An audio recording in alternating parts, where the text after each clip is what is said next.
Weet julle, ons is nou by die voorbereiding van die bruid nommer 5. Ons het al die ander opgelaai, so kom ons gaan aan. Dis maar net so, elke keer moet ek net so by die vorige ene kom, wat ek vir julle gesê het, dit bly in my agterkop, wedergebore is die bruid en heiligmaking, wat sy outomaties sal in vyandskap bring met die wêreld en 'n teehouer teen verval, en daarom sal haar wederkomingsafwagtende kroon wees. Goed. Nou, ons het gesê dat 1500 keer kom dit in die Bybel voor, konsep, en ek het dit vir julle verduidelik, en hier het ek homself gesê, en dit het net vir julle die rooi hier omgesit. Eerstens, elkeen wat hierdie hoop op hom het, met ander woorde, dit is hy wat as ons verlosser intree, hy wat kom om ons te kom haal, sal hom reinig, soos wat hy rein is. Met ander woorde, reinig is 'n proses, hy is rein, ons sal besig wees met reiniging, of dan nou andersins heiligmaking, wat die skrif dan in ons 1 Johannes verduidelik. Nou goed, heiligheid is God se karakter. Julle, kyk maar deur die Bybel, as jy oral lees, wat het die disippels, die engele gesê, toe hulle by die troon bymekaar kom, sê hulle, heilig, heilig, heilig is die Here God Almagtig.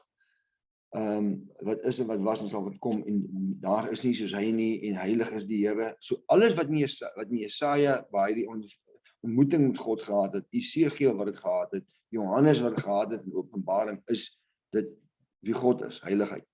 So onthou nou, ons kan nie voor hom verskyn in ons absolute vleeslikheid. Hy sê geen vlees kan voor hom bestaan nie, want sy heiligheid verskroei dit. Ek gaan vir julle 'n videoetjie wys. Ek hoop nou nie YouTube gooi dit af nie, maar dis 'n uitstekende video wat heiligheid verduidelik. Uitstekend. Hy kom nou net voor. En dan wil ek vir jou vra om te verstaan, as ons oor heiligheid praat en ons bring dit na vore, dat die Here sê sonder heiligheid kan ons nie by hom gaan staan nie. So wat gaan by die regterstoel gaan gebeur? Ons gaan met heiligmaking voor Christus loop staan en met heiligheid voor God by die bruilofsmaal. So ons skuif van heiligmaking, word heilig verklaar, gaan in God se teenwoordigheid in heiligheid. Daarom, as ons nou kyk na wat God is, dan moet ons weet, as ons dit nie in ons het nie, besig hiermee, dan is ons besig om wat te doen. Dan het ons 'n aangeplakte heiligmaking, soos wat die fariseërs gehad het. Hulle het klokkies in hulle klere gehad, en hulle het die regte kledingstukke gedra, en toe gaan staan hulle op die hoek, en hulle gaan staan en bid, en Here sê, ek ken julle, julle gee julle tiendes, en staan op die straathoek en bid, almal julle kan sien, en sovoorts, maar julle is dood binne-in.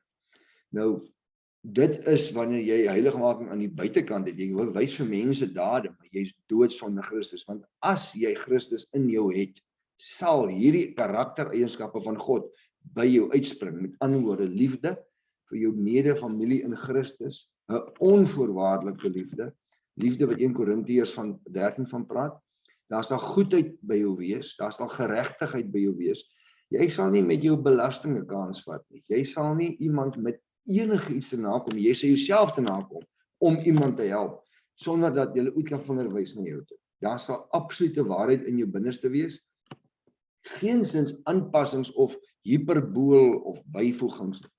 Daar sal totale regverdigheid wees, en dis waarom ek sê, onthou, hierdie attribute maak dat jy moet weggevat word, want as jy hier op hierdie aarde agterbly, sal hierdie goeders nog steeds die teehouer wees, binne in deur die Heilige Gees, om hierdie wêreld 'n plek te maak, wat ons net nie in, wat ons nog kan aangaan. So dit moet weggevat word. Goedheid, geregtigheid, waarheid, regverdigheid, genade en getrouheid. Jy sal altyd grace vir iemand hê. Julle kan maar gaan kyk, hoe lyk dit as die wêreldlinge iemand aanrand op die straat, watter aksies is daar, dan kan kyk jy as iemand wat werk, enigstens 'n verhouding met die Here het. Een sal intree en hy sal instorm om te probeer vir hierdie persoon genade kry. Dis maar hoe dit werk. Is heilig, 'n heiligmaking in aksie is, wanneer dit in aksie is, dan is dit met dit 'n gedagte word heiligheid nie 'n opsie nie, maar 'n opdrag gegee deur God aan sy kinders. So heiligheid, ek het dit nou oor vervelend so gesê, is nie 'n tweede of 'n derde opsie nie.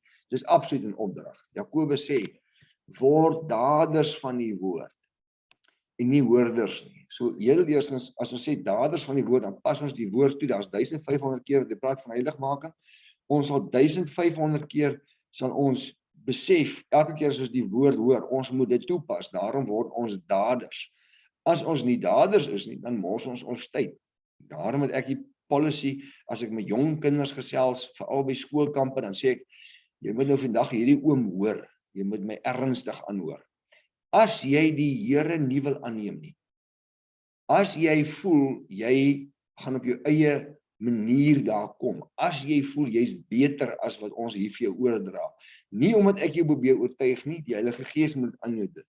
As jy weier, dan moet jy my beloof, jy sal nooit weer jou Bybel lees nie, jy moet my beloof, want dan gaan dit teen jou tel die dag as jy voor God kom. Hy gaan sê, jou Bybel is in jou kas, jy het hom gelees, nie toegepas nie. So moet hom nie lees nie, moet hom nie lees nie. Ek sê dit oor daai kinders. Dan moet jy my beloof vir hierdie oom. Jy sal so hard en so getrou as moontlik in hierdie wêreld operate. Met ander woorde, hoereer, drink, rook, alles wat verkeerd is. Want dis al wat jy het voordat jy vir ewig in die hel sal beland. Voordat jy wegbreek van wat God vir jou bereid en jy sê ek wil niks daarmee, ek wil net aan die ander kant wees. Dan moet jy hierdie oom beloof, jy sal nooit weer, behalwe as jy tot bekering wil kom, op jou knie gaan en gaan bid net vir die lekker nie, of om gesien te word nie. Want al wat jy gaan kry is eeuwig op jou knie, want God werk nie op so 'n manier nie. Die eerste gebed wat hy van jou hoor is, ek is 'n sondaar, ek is verlore, ek is op pad hel toe, Here, ek het U nodig. Dan kom jy na die res toe deur. So, dit moet julle vir hierdie oom beloof. Dan sit hulle altyd so, kyk hulle my so aan, sien ek, hulle skud hulle koppe so, en wat gebeur het maar net by een skoolsessie was, die kinders het begin ween voor die Here, die Heilige Gees het 'n wonderwerk gedoen, en hulle het geween, en hulle het besef, wat besig is om te gebeur, en dit kon ek het nou vir hulle so verduidelik. Daarom, ons word daders van die woord, die oomblik, as ons God se stem in ons hoor, dan gaan ons dit moet toepas, ons kan nie dit, ons moet dit begin lewe. Daarom liefde, goedheid, getrouheid, waarheid, regverdigheid, genade, getrouheid is wat ons toepas. Dis hoe die heiligheid in aksie lyk, is deur hierdie dade, deur ons dit begin toepas. Ons beklei teen sonde, ons is regverdig, ons het genade, ons het getrouheid teenoor God, ons het 'n liefde vir ons medemens, ons wil daarmee saamgaan. Nou goed, heiligmaking begin by redding. Ek het nog nooit, soos ek vir julle gesê het in die begin, iemand gesien wat met bekering kom, maar wat nie wedergebore word, wat daar heiligmaking toepas nie. 'n bekeerling kan terugval, maar 'n wedergeborene, hy val nooit weg nie. Hy kan dalk 'n bietjie terugsak, maar hy val nooit weg nie, want hy's gebore deur onverganklike saad. Jy kan nie verander nie. Die Here sê, jy by jou naam geroep, niemand sal uit naam uitdruk nie. Met ander woorde, die wete, dat as jy by wedergeboorte kom, is jy sy kind. Maar dit beteken nie, jy gaan nie wegraping beleef nie. Want daar is wedergeborenes, en hier stry met baie mense met my, en ek aanvaar dat hulle daaroor stry, daar gaan wedergeborenes wees, wat koud gestaan het teenoor heiligmaking, teenoor die konsep van teenoor en teenoor die konsep van vyandskap met die wêreld. In ander woorde, hulle is daar, maar hulle is ook nie heeltemal daar nie. En dan sê ek 1 Korintiërs 3, mense sê vir my, hulle gebruik dit, dat hulle dan nou hemel toe kan gaan, en dan soos vuurheen gelouter word. Dan sê ek, jy wil amper wil ek vir jou sê, jy moet bid dat die Here jou nie vat op die wegraping in daai omstandighede nie, want dan gaan jy die minste moontlike loon kry. Jy gaan meer loon kry aan die ander kant, as jy kom by die punt waar jy jou lewe boet om by Christus uit te kom, en dan is daar ten minste 'n martelaarskroon op die pad.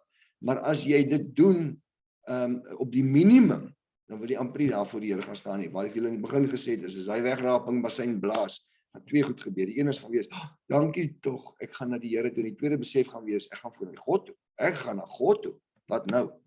Daarom, dit begin by bekering, absolute geloof in die werking van God in jou lewe, en dan word jy wederbaar wat God aan doen. Hy sê, die tyd is vervul en die koninkryk van God het naby gekom, bekeer julle en glo die evangelie. Nou, ek gaan nou vir julle hierdie stukkies verduidelik. Eerste ene is, ek wil hê julle moet half so saam met my spring. Die tyd is vervul en die koninkryk van God het naby gekom, bekeer julle en glo die evangelie. Lees nou Johannes 3 vers 3. Jesus sê vir hom, daarom, as jy die evangelie glo, voorwaar ek sê vir jou, as iemand nie weergebore word nie, dis nie wat jy kies nie, dis word vir jou, kan hy die koninkryk van God nie sien. Dan gaan ons terug na Spreuke 28 toe. Hy wat sy oortredinge bedek, sal nie voorspoedig wees nie, maar hy wat dit bely en laat staan, sal barmhartigheid vind. So binne die bekering, is as jy wil ernstig wedergebore word, dan is dit die stap. En dan 2 Korintiërs 5 vers 10. Daarom, as iemand in Christus is hy 'n nuwe skepsel. Al die ou dinge verby gaan kyk, dit het alles nuut geword. So wanneer ons hom in volgorde lees, rondom konsep van heiligmaking en lees ons hom so. Die tyd is vervul en die koninkryk van God het naby gekom, bekeer jou en glo die evangelie. Voorwaar ek sê vir jou, as iemand nie weergebore word nie, kan hy die koninkryk van God nie sien nie. Want hy wat sy oortredinge bedek, sal nie voorspoedig wees nie, maar hy wat dit bely en laat staan, sal barmhartigheid vind. Daarom, as iemand in Christus is hy 'n nuwe skepsel. Die ou dinge het verbygegaan, kyk, dit het alles nuut geword. Ek hoop dit maak vir jou sin as jy dit lees in daai formaat. Nou, heiligmaking met 'n aanloop. En dit kom net uit wedergeboorte uit. En ek het julle dit oor verduidelik. In die aanloop tot heiligmaking is daar die krisisoomblik, die ondervinding van hartreiniging. Nou, ek lees nou maar voor, want ek het al hierdie notas so opgesom, om dit maklik te maak vir mense om wat hierna gaan kyk en na my stem gaan luister, om dit saam deur te werk. Nou, wanneer ons in hierdie krisisoomblik besluit, onthou julle die twee kolle in die binnekant van ons hart, is daar die Satan, die adder, en dan God se gees, wat die Heilige Gees inkom, en hoe ons nou hier moet besluit. Dis 'n krisisoomblik in elkeen van ons lewens.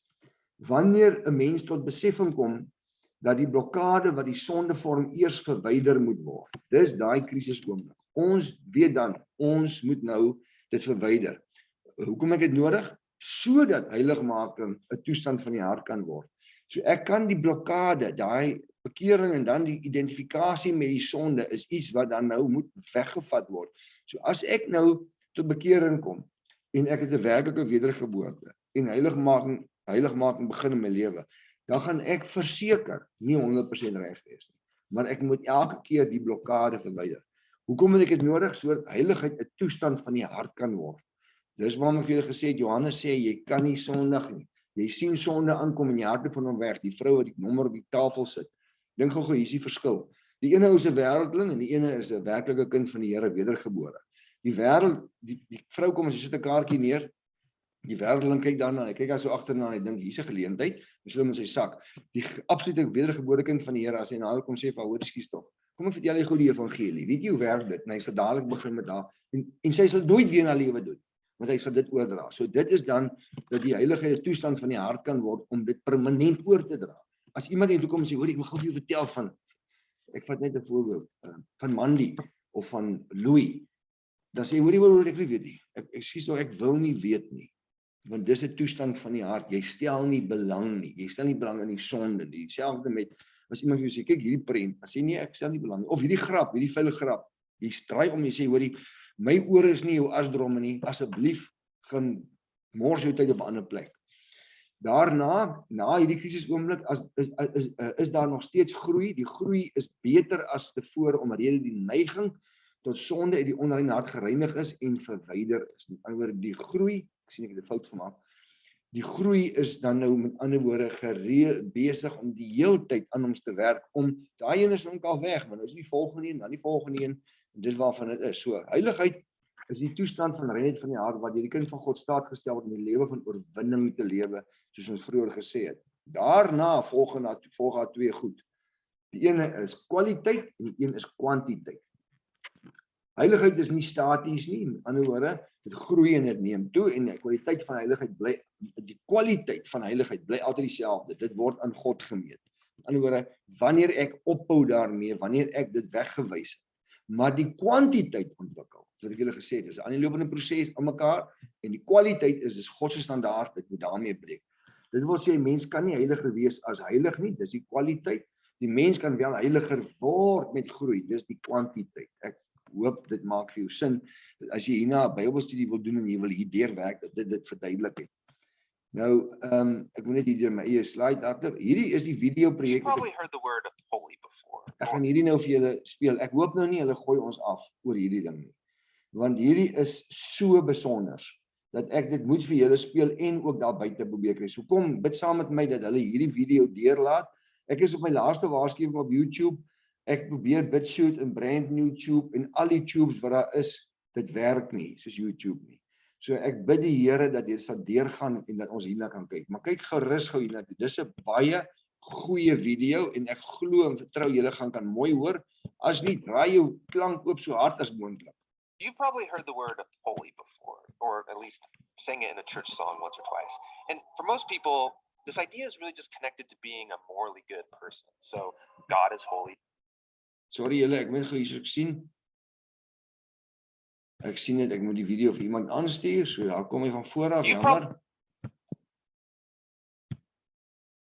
Connected to being a morally good person. So God is holy because he's morally perfect. Yeah, that is part of it. But in the Bible, the idea of holiness is even bigger and more rich.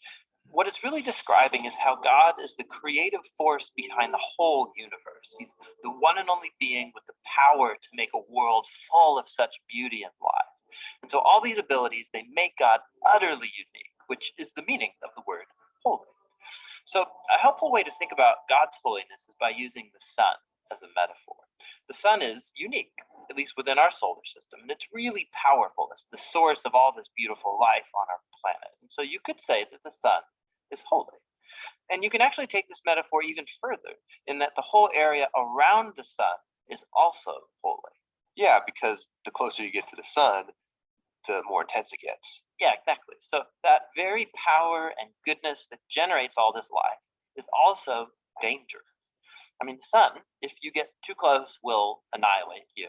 And in the same way, there's this paradox at the heart of God's own holiness, because if you're impure, his presence is dangerous to you. And not because it's bad, but because it's so good. And so the first time we see this paradox of God's holiness, it's in the story of Moses and the burning bush. So God tells Moses to take off his sandals because he's standing on holy ground. And Moses covers his face in fear, and God says, hey, don't come any closer. It's intense. It's actually that intensity of God's holiness that's explored even more in the stories about Israel's temple, which was the main place where God's holy presence was located. And at the center of the temple was this room called the most holy place. It's the hot spot of God's presence. And whether you're an Israelite living in the land around the temple or a priest working right in the temple, you're in proximity to God's holy presence, which is dangerous. Yeah, this is a problem. So how's it supposed to work? Well, in the Bible, the solution is that you need to become pure. So like being morally pure. Yeah, and that's easy enough to understand. But the Bible spends a lot of time talking about another kind of purity, being ritually pure, which is a state where you separate yourself from anything related to death, like touching things like diseased skin or dead bodies or even certain bodily fluids. All these make you impure. And becoming ritually impure isn't necessarily sinful. Net vinnig vir julle verduidelik dat julle nie dink nou hier verloor nie. Dit gaan hier oor die tempel. Dat spesifiek die tempel, die impurity wat nie mag ingekom het nie. En as dit nou verduidelik dat die res toe. What's wrong is waltzing into God's presence when you're in an impure state. And so that's why God gave the Israelites very clear instructions for knowing when they were impure, steps to become pure, so that they could go into the temple again. So that's what the book of Leviticus is about. Right. But it doesn't stop there. This idea keeps developing. So later in the scriptures, we find this really interesting story by a prophet named Isaiah. And he has this crazy vision where he's in the temple and he's right in God's presence. He's totally terrified. Yeah, he knows the rules. He shouldn't even be in there. And he's worried about being destroyed. And then this crazy creature called a seraphim. Yeah, that is a crazy creature. Totally. So it flies over with a hot coal, and then it sears Isaiah's lips with the coal and says something really weird. Your guilt is taken away and your sin is atoned for. So this burning coal somehow makes Isaiah pure. Yeah, it's remarkable because normally if you touch something impure, it transfers its impurity to you. But now here's this new idea where you have this coal, this very holy and pure object, and it touches Isaiah and it transfers its purity to him. Isaiah is not destroyed by God's holiness. He's transformed by it. I mean, the implications of this are just huge. But there's one more development, this time from another prophet, Ezekiel. And he has this vision where he's standing at the temple and he sees water trickling out from it. And then that water turns into a stream, and then it grows into a deep river that starts flowing through the desert, leaving this trail of green trees behind it. And then it flows into the Dead Sea, making everything fresh and alive. So instead of becoming pure first and then going into the temple, here God's holiness comes out from the temple, making things pure and bringing them to life. What does it all mean? So we don't know until we meet this man, Jesus. And he claims that he's fulfilling all of these ancient visions, but in surprising new ways. So Jesus, he went around touching people who are impure, people with skin diseases, a woman with chronic bleeding, or dead people. And when he touches them, their impurity should transfer over to Jesus. But instead, Jesus's purity transfers to them and actually heals their bodies. Jesus is like that holy coal in Isaiah's vision. Right. And Jesus claimed that he was the human embodiment of God's own holiness, and that he and his followers were now God's temple, so that through them, God's holy presence would go out into the world and bring life and healing and hope. And so this is why Jesus described his followers as having streams of living water flowing out of them.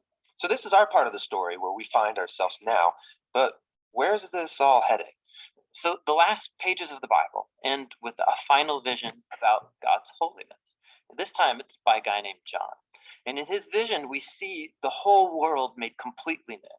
And the entire earth has become God's temple. And Ezekiel's river is there, flowing out of God's presence, immersing all of creation, removing all impurity, and bringing everything back to life. We believe the Bible. Nou, ek hoop dit het vir jou dit iets verduidelik. As jy mooi na die hele situasie kyk, wanneer hy dit verduidelik dat rondom die heiligheidskant, dan is dit baie duidelik dat as dit nie vir Jesus was nie, dan moes ons deur 'n tempelritueel gegaan het om daar uit te kom dat die heiligheid na ons toe kon deurkom. Maar nou as gevolg van ons voorhangsel eienaar wat dit laat skeer het, Jesus Christus die verlosser, het ons toegang gekry deur hy in ons kom woon as die tempel en ons dan heilig maak wanneer ons tot bekering kom en wedergeboorte. En dan is ons net besig om met die geveg van heiligmaking aan te gaan, sodat ons weggeraap kan word om voor die troon te kom, sodat ons eendag kan deurbeweeg in heiligheid na die bruilofsmaal toe. Ek hoop dit maak vir jou sin.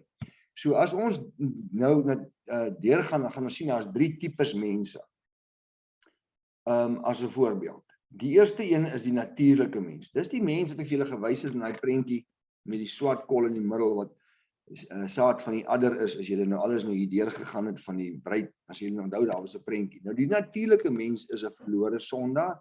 Hy het nog geen verhouding nie. Hy word aangekla. Geen sondaar kan sê hy word nie aangekla nie. Van die lesbien, as ek worry nie. Hulle kan my maar help verhaal, maar ek sal dit nie anders opsit nie. Vanaf die homoseksueel tot by die godsloonaar, hy word aangekla. Hy word aangekla hoe? Deur gemense wat, soos daai prentjie gewys het, geregtigheid wat deurvloei, kan hy sien hier's iets anderster. So hy gaan nooit onskuld kan verklaar nie, want dis wat die woord vir ons sê. Maar hy's verlore, hy's glad nie gered nie, hy het hom nog nooit bekeer nie en hy spesifiek geloof in Christus nie. Daarom skryf die 1 Korintiërs skrif sê vir ons hierdie mens, die eerste ene, is die natuurlike mens neem die dinge van die gees van God nie aan nie, want dit is vir hom dwaasheid en hy kan dit nie verstaan nie. Hoekom nie? Omdat hy nog geestelik dood is, omdat hy geestelik beoordeel word. So wanneer jy met die verkeerde gees binne in jou is, kan jy nie hoor wat daar aangaan nie, want die eenvoudige rede is jy as persoon het geen kans om te verstaan wat dit is nie, want die gees in jou is die verkeerde gees. Alright, so dit is uiters belangrik om dit te verstaan. So wanneer ons met dit te doen, en dan sê die natuurlike mens kan nie begryp nie, want hy is nog nie by die punt van geestelike verstaan nie. So dis die kern. Die volgende tipe persoon wat ons na kyk, is die vleeslike Christen. Ek sien hy wil nou nie hierbo hide nie, ek weet nie hoekom nie. So jy moet net sien, daar's 3 tipes mense wat daar bo staan. Die volgende is die vleeslike Christen. Is dit 'n persoon wat ongered is? Nee. Dis 'n persoon wat gered is en wedergebore is. Gaan hierdie persoon, in my opinie, as ek dit lees, die wegraping beleef, ek dink hierdie persoon gaan in die verdrukking die Here ontmoet, maar deurbeweeg, maar of hy dit werklik gaan vryspring, verstaan ek, as ek na alles kyk, van die bruid en die verhouding nie regtig goed. Hy's gered en hy's wedergebore, sy lewe bewys verandering, maar hy's nog nie volwasse in Christus nie. Hy bly met die sonde sukkel en dan kom dit, hy kry nooit fisiese oorwinning daaroor, soveel verduidelik het wat moet gebeur. Daarom as ons net kyk, hy is besig om te rekord. Daarom is ons wat Paulus dan nou duidelik in die skrif vir ons gesê het, dis soos klein kindertjies, dis nou as hulle gaan kyk. En hulle bly by die begin van prediking. Paulus waarsku hulle, moet tog net nie daarby bly nie. Want julle kan nie volwasse raak in Christus as dit julle uitvloeisel is nie. So, hulle bly by die begin van die prediking en hulle kry nou net nie reg om deur te breek en geestelik weg te kom van die sonde af nie, en daarom moet hulle almekaar terug gaan kerk toe. Ek weet julle het al gesien, dis daai mense wat voor in die kerk opstaan, en gaan volgende Sondag staan hy op, gaan hy vorentoe, 2 Sondae later staan hy op, gaan hy vorentoe. Dis daai ding van mense wat wil hê dat hulle deur die prediking moet heiligmaking kry, wat in hulle, maar dit werk nie so nie. Dis iets wat ons moet begin doen om die sonde te identifiseer. So wanneer ons kyk na die kenmerke, dan is dit die volgende. Daar's gewoonlik in hierdie Christene nog jaloersheid, skinder, twis, kleinserigheid. Hulle hang mense aan, hulle gaan is maar meer in die prosperity kant in, alhoewel hulle deur hierdie proses is van gered en wedergebore, is dit waar hulle nou vassteek. So hulle is 'n vleeslike Christen wat Paulus hulle oor waarsku. Hy sê, ek broeders kon met julle nie spreek soos met geestelike Christene nie, want julle is vleeslik, soos klein kindertjies. En ek het julle met melk gevoed, nie met vaste spys nie, want julle was nog nie in staat nie, en julle is nou nog nie in staat nie. Julle was deur die tyd nie, daar's geen groei nie, maak nie saak wat ek doen nie, julle wil nie verbeter nie. So eintlik sê hy vir hulle, julle is nie met heiligmaking besig nie, omdat nog vlees betrokke is. Want aangesien daaronder julle hierdie dinge wat ons nou genoem het, jaloersheid, twis en tweedrag is julle nie vleeslik nie en wandel julle nie na die mens nie? Vraag. Met ander woorde, julle is nog die dinge wat ons juis oor waarsku en praat, dit is wat in julle binneste is. Want die een sê die volgende, want as die een sê ek is van Paulus en die ander een van ek is van Apollos, is julle nie vleeslik nie, julle hang mos mense aan. Julle sal dit baie optel. En daarom sê ek vir julle, hierdie mense kan nie weggeraap word nie, want hulle is nog aan mense vas. Mense moet hulle red. Mense moet hulle uit hierdie omstandighede uithaal. En dis waarom ek sê die bruid kan nie hier deel van wees nie. Die bruid is die wat absoluut uitverkoop is in die Here. Hierdie sal aansluit die hele tyd by die bruiloftfees as gaste. Wie is Paulus en ander, wie is Apollos? Anders as dienaar, deur wie julle gelowig geword het. En dit is wat die Here aan elkeen gegee het. Nou, ek weet daar's baie mense wat oral op die internet baie mense se goed aanstuur ensovoorts en op WhatsApps ensovoorts. Ek is dood eerlik met julle, ek vrees eintlik meer WhatsApp en YouTube en al die goed. Dis waarom ek is in vrees as ek hierdie goeders doen. Ek is regtig in vrees. Want ek moet net sien, hier is 'n boodskapie van iemand af. Ek sal vir julle die goed aanstuur. Ek sal inteendeel hierdie videoetjie van die heiligheid net so aanstuur op die telefoon, dat julle dit daar kry, ek sal dit kompres, dat julle dit kan kyk. Ek dink dis belangrik. Nou, ek wil nou teruggaan na hierdie punte van Apollos, ek is so bang vir die internet, en so bang vir YouTube as sulks, dat mense sal aanhang. Want dit, en ek praat nie van my nie, ek praat van die ander wat daar is, want ek weet, daar's mense wat wonderlike werk daar buite doen. Van almal dink ek, weet ek, is ek die swakste, hopeloosste. Maar ek weet, dat die wat goed is, ook soos ek voel, moenie mense aanhang nie. En ek kry baie keer, as sê iemand, stuur die mense nog sê, jy moet na die ou luister, ensovoorts. Julle, is so gevaarlik vir die persoon wat die boodskap aanvanklik op video gesit het, want hier gebeur iets hierso, hier. So gelukkig worry ek nie oor wie kyk en wat kyk, wie kyk nie. Vir my gaan dit glad hier oor. Ek laai dit op sodat ek vir iemand kan sê, jong, ek kan nie by jou uitkom nie, maar daar is iets wat jy kan gaan kyk. So dis maar net my benadering. So wanneer ons kyk na die drie tipes mense, dan het ons nou gekyk na die vleeslike, die ongeredde mens, die een wat ons gesê het in die begin, daai een, 'n natuurlike mens, dan die vleeslike Christen, wat nog steeds met Apollos hulle besig is, en hy het gesê, God wat dit laat groei, is die een wat die vleeslike Christen oorvat na die volgende fase toe, maar ons laat hom nie toe nie, deurdat ons nie die Heilige Gees toelaat om ons aan te kla van geregtige sonde en oordeele, en daarom is ons nie besig met heiligmaking. Dan kry ons die laaste ene, en dit is die geesvervulde Christen. Onthou julle die kern wat ek vir julle gewys het, daar waar Christus is en waar die werk gedoen word. is hulle wat moeg geword het vir hulle liberhartigheid en geestelike neerslag. Dis mense wat sê, that's it, geslag. Hulle vat van elkeen van die dinge wat in hulle lewens is, wat verkeerd is, en hulle wurg hulle, en kry raak van hulle ontslae. Met ander woorde, hulle sê nee vir enige vorm van sonde in hulle lewens. Daarom beklei hulle daarteen, en daarom is hulle besig om gees vervuld te groei. Hulle soek die reiniging van so 'n toestand en vlug na God om dit te vind. In ander woorde, daar kom die sonde op. Tussen my en sonde, hierdie sonde is daar nog spasie. Ek vlug na God toe in die gees. Ek sê, Here, hier is ek, help my. Ek moet hierteen beklei en ek kry dit reg om later die sonde af te sterf voor die sonde by my kan uitkom. Die negatiewe aspek, die inwonende sonde. Dis as die aspek wat ek nou gaan verduidelik en verstaan op die volgende, op die positiewe kant. Die inwonende sonde word weggeneem. Die kind van God word met volheid van die Heilige Gees vervul. Nou baie mense dink dat om die gees vervul te wees, is om mentale te praat, al dit ensovoorts. Om gees vervul te wees, is om sonde in jou lewe dood te gemaak. Dan het jy begin oorwinning kry oor die dinge. Baie mense praat dalk in tale, en gaan dalk op die regte dae kerk toe, en al die goeders, maar hulle gees is nog nie vernuwe nie, want binne in is 'n vloek, en 'n leuen, en ek hoop julle verstaan waarvan ek praat. So, die inwonende sonde word weggeneem, en die persoon kom in volheid, met die gees van God. So, hier is die skrifte, en ek broeders kon julle nie spreek soos geestelike mense nie, wat ons net gelees het, en dan Galasiërs, maar ek sê vir julle, wandel deur die gees. Dis nie asof die Here sê, hoor as jy wil nie, hy sê nie, dis 'n instruksie.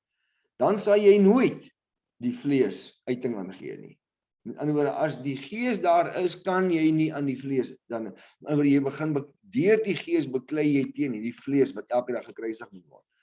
En Timoteus sê hy, vlug vir die begeerlikheid van jonkheid, en jaag na die geregtigheid van die geloof, liefde, vrede, saam met die wat die Here in 'n rein hart dien. Nou wil ek teruggaan, vir die begeerlikhede van die jonkheid, van wat? Dis die vlees, die mens, die begeerlikhede van die mens, en jaag na die geregtigheid. Gelees daar wat beteken die jonkheid, en kyk maar wat ek vir jou sê, is hy eintlik sê, vlug van die begeerlikhede van die mens, en van die vlees in die mens, en jaag na die geregtigheid, geloof, liefde, vrede saam, en die Here gee jou 'n rein hart. 2 Korintiërs, terwyl ons aan hierdie beloftes het, geliefdes, laat ons van alle besoedeling. Sien, dis wanneer hierdie persoon dan nou, hierdie geesvervulde persoon in volle in plek kom. Van alle besoedeling van die vlees en die gees reinig, en laat ons die heiligmaking in die vrees van God volbring. Ek hoef nie meer te sê as dit is 'n proses wat aaneenlopend is. Die heiligmaking deur wat God in ons lewens doen. Nou, ek het 'n paar voorbeelde in die Bybel opgetrek van verskillende mense wat die hele tyd met heiligmaking besig was. Judas was daai eerste persoon. Hy was in die teenwoordigheid van God. Die vleeslike persoon wat nog die natuurlike mens wat nog nie van wat God nie wil aanneem. Hy was in die teenwoordigheid, maar hy kon nie hoor nie. Hy kon nie regtig verstaan nie. Want dis waarom hy daar aan die einde van die dag op sy manier gesterf het. Petrus was in die begin 'n nommer 2 Christen gewees. Hy was die vleeslike, hy was nog nie die geesvervulde Christen. Petrus het hierdie pad geloop. Hy het die Here verloon, hy het deur al hierdie goed gegaan. Maar toe hy eers vervuld raak met die Heilige Gees, toe gaan staan hy op die muur en hy sê, toe ek gevlug het, hy verduidelik eintlik die ding daarvan af, en hy sê, julle kan my nou maar doodmaak, maar ek is nou geesvervuld. En sy bediening begin daar, onthou, hy is terug water toe gewees, tot Jesus hom gekry het, en gesê, kom maar weer agterna. Hy, in ander woorde, hy was daar, hy het die Here gevolg, hy sê, Here, ek sal vir u sterf. Oeps, gaan hy agter weer, toe Jesus nou uiteindelik daar in die kruis sterf, toe sê hy, okay, toe gaan die man, hy gaan vang weer vis. Die Here het hom daar loop haal. Die man aan die regterkant, hy het hier gehang, as sy hele lewe was 'n sondige lewe, wat een van die 3 was hy gewees? Hy het verstaan wie Christus is, want hy het geweet waartoe Christus gaan en gesê, vat my en dink aan my. Met ander woorde, sy oorskakeling was, hy het van 'n natuurlike mens, 'n vleeslike Christen, van 'n natuurlike mens in 'n vleeslike Christen verander in daai oomblik, en hy het oorgeskakel om saam met God in sy teenwoordigheid te kan wees, want hy sou dit nie kon doen as hy nie geesvervuld sou wees, of dan in daai fase wat is ons verduidelik het vir die troon van God nie. Maria Magdalene aan die ander kant, sy was van die begin af daar tot voor die kruis, en sy het nie omgegee weer Romeinse soldate af van kant maak nie. So sy het wel op die agtergrond beweeg, maar sy het 'n verhouding gehad met hierdie Christus, want sy was bereid om alles wat nadat sy in hierdie prosesse was en wat die Bybel vir ons verduidelik het sy die heeltyd gegroei in haar verhouding en alles begin afsterf en die sons wat in haar lewe was. Johannes, vir wie Jesus sê, hier is jou moeder, neem haar, vat haar, was op die agtergrond gewees. Maar hy was so met dit besig om as geesvervulde Christen te leef, dat hy die een is wat toe hy die boek skryf, kan jy sien, die hele boek Johannes gaan eintlik maar oor 'n groot mate van heiligmaking. Want hy het verstaan wat dit was van die begin af. Terwyl Petrus dit nie verstaan nie. So dis waarom ons hierdie verskillende orde van mense kry. Nou, wie was besig met werklike heiligmaking? Paulus. Toe sy skille van sy oë afval, het hy dadelik weg gaan kruip en hy het in heiligmaking homself voor die Here loop breek en hy het werklik ware diepe ondersoek na homself gehad om as 'n nuwe skepsel na vore te kom. Onthou gou een ding, hy kon nie gedoen het wat hy gedoen het deur net eenvoudig te gegaan het na hy in blindheid geslaan was, maar hy het gegaan gehoorsaam aan die stem van God om te laat leer en te laat geestelik volwasse raak. Hy het homself afgesonder met 'n kompleet nuwe rigting inskakel en hy was onverskrokke in die wete wie hierdie Christus is. So hy het 'n ywer gehad. Nou ons is nou klaar met hierdie sessie. Kom ons gaan dan nou oor presies. Ons is nou 20 voor. Ons sien mekaar 8 uur vir die volgende sessie. Dan kan almal weer inlaag. So kom ons gaan nou eers hierdie af. Ek moet net die recording stop.